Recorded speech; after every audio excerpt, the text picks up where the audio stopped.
Assalamualaikum warahmatullahi wabarakatuh. Halo teman-teman, nama saya Asma Idatul Hasanah.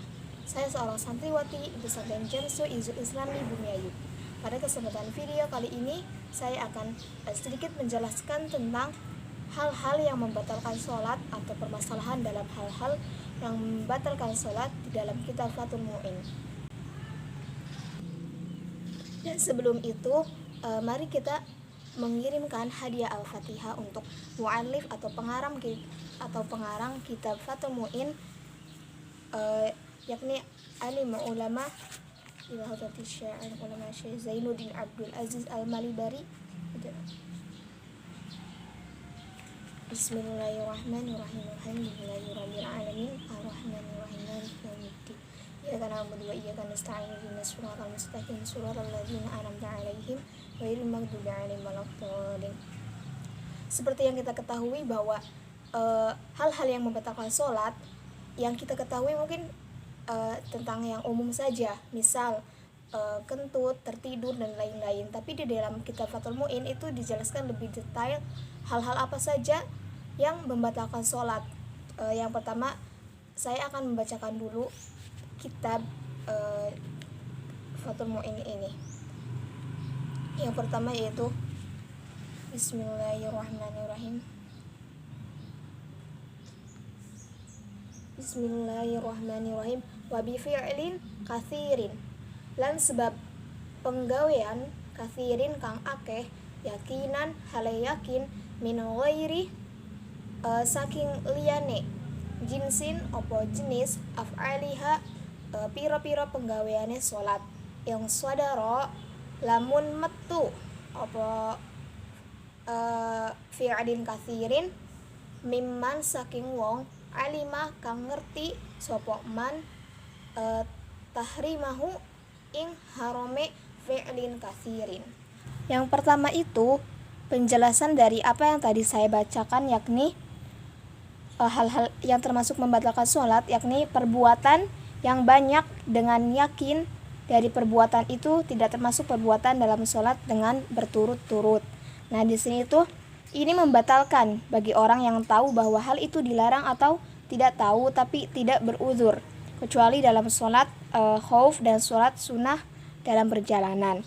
Nah, kalau perbuatannya hanya sedikit, misalnya 2 langkah sedang sholat kemudian saf di pinggir kita itu masih kosong. Nah, kita melangkah hanya 2 langkah untuk menempati saf yang kosong itu. Nah, meskipun langkahnya 2 langkah itu lebar, asal tidak melompat dan misal 2 pukulan, maka tidak membatalkan sholat. Namun apabila bermaksud melakukan hal tersebut 3 kali secara berturut-turut, lalu baru melakukan sekali atau baru akan melakukannya, maka sholat itu batal. Nah, kemudian penjelasan selanjutnya, perbuatan yang banyak tapi terpisah-pisah sehingga masing-masing bisa disebut perbuatan sendiri itu tidak menyebabkan batalnya sholat. Seperti Imam Baghawi berpendapat bahwa waktu pemisah antara 2 perbuatan itu kira-kira 1 rakaat.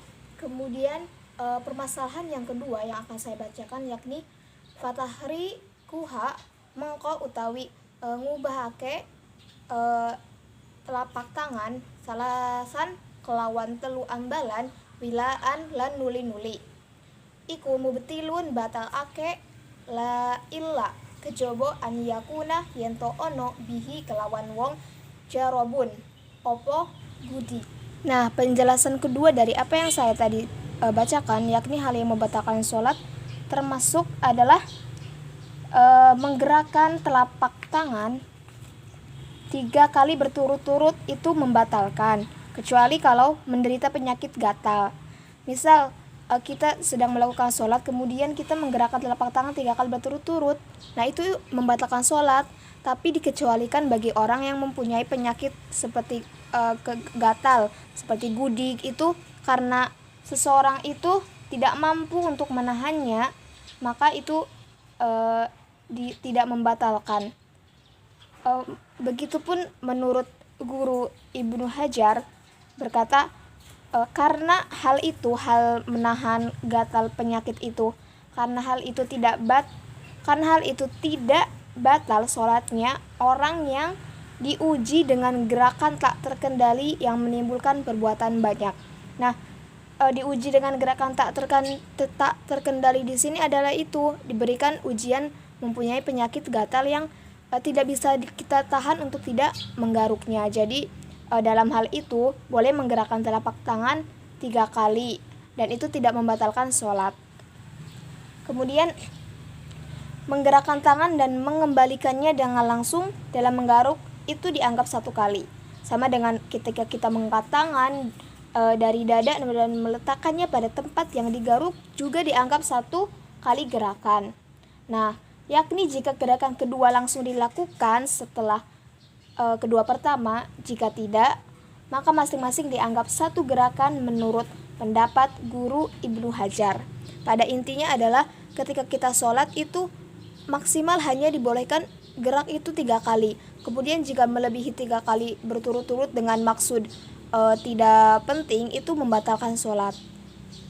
Nah, kemudian hal permasalahan yang membatalkan sholat yang ketiga yang akan saya jelaskan yakni binahwi soalin, kelawan umpama soalin watuk daimin kang terus-terusan,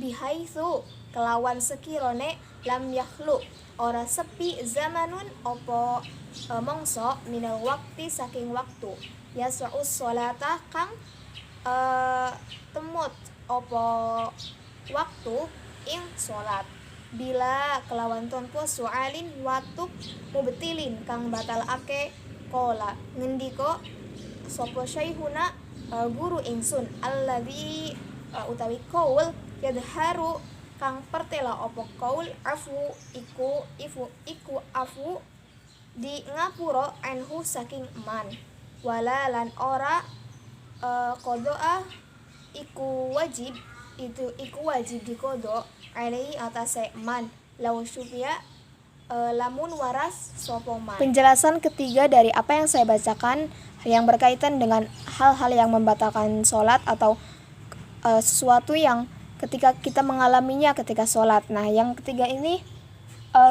Guru Ibnu Hajar yang berkata bahwa jika seseorang sedang menderita penyakit batuk terus-menerus sampai tidak ada waktu tanpa batuk yang cukup untuk sholat, maka dia dimaafkan dan tidak wajib qadha jika sembuh nanti. Nah, seringkali ketika kita sedang dilanda penyakit batuk, itu ketika sholat memang sedikit mengganggu ketika sholat karena mungkin batuk itu tidak bisa berhenti. Nah, di sini dalam kitab Fathul Mu'in, orang yang tidak batuk itu dimaafkan dan tidak wajib diqadha sholatnya ketika batuknya itu telah sembuh. Nah, terus kelanjutannya sholat itu batal karena mengucapkan 1 huruf yang ada artinya. Misalnya ki jagalah dan fi penuhilah. 1 huruf yang dipanjangkan juga membatalkan sebab hakikatnya hurufnya 2. Misal itu alhamdu tapi du-nya itu dibaca 2 huruf, itu juga membatalkan sholat karena hakikatnya hurufnya itu 1 tapi dia melafalkannya menjadi 2 huruf. Nah, permasalahan yang selanjutnya tentang hal-hal yang membatalkan sholat dalam kitab Fathul Mu'in, yakni saya akan membacakannya yang keempat, yakni yang berhubungan dengan kesunahan seorang yang sholat, yaitu wayusannu lan den sunahake lil musolli kedua wong kang sholat sulima kang di ulu salam sapa wong kang sholat alaihi ing atase wong sholat roddu jawabake bil isyarati kelawan isyarah bil yadi kelawan tangan awir roksi utawa kelawan sirah. Nah, pada permasalahan kali ini tentang ketika kita sholat itu misal ada tamu yang datang dan mengucapkan salam. Nah, kita bagaimana tanggapan kita yang sedang sholat? Nah, seperti yang saya bacakan tadi dalam kitab Fathul Mu'in, penjelasannya yakni orang yang sholat sunnah menjawab salam dengan isyarat tangan atau kepala meskipun bisa berbicara. Nah, jadi ketika ada tamu mengucap salam di saat kita sedang sholat, maka dijawab dengan isyarat tangan atau kepala. Kemudian setelah selesai sholat baru menjawab dengan ucapan. ada tamu, assalamualaikum. Nah, setelah kita sholat, baru kita menjawab dengan ucapan waalaikumsalam. Boleh menjawab dengan kata alaihissalam, sebagaimana dia boleh mendoakan orang bersin dengan rahimahullah. Nah, di sini juga disinggung tentang misal di samping kita ketika sholat berjamaah itu ada yang bersin. Nah, kita boleh mendoakan orang bersin itu dengan ucapan rahimahullah. Orang yang tidak sholat juga boleh menjawab salam orang sholat. Orang yang bersin ketika sholat boleh memuji Allah dan memperdengarkannya kepada dirinya. Sholat tidak batal karena deheman ringan dan ucapan sedikit karena lupa, sebab deheman tersebut diperlukan. Karena deheman itu untuk melancarkan tenggorokan ya. Jadi di sini deheman itu berdehem, kayak dalam sholat itu diperbolehkan. Sholat tidak batal karena ucapan sedikit, misalnya 2 atau 3 kalimat. Nah, di sini guru Ibnu Hajar berkata, kalimat di sini adalah kalimat menurut kebanyakan orang. Jadi kalimat yang menurut kebanyakan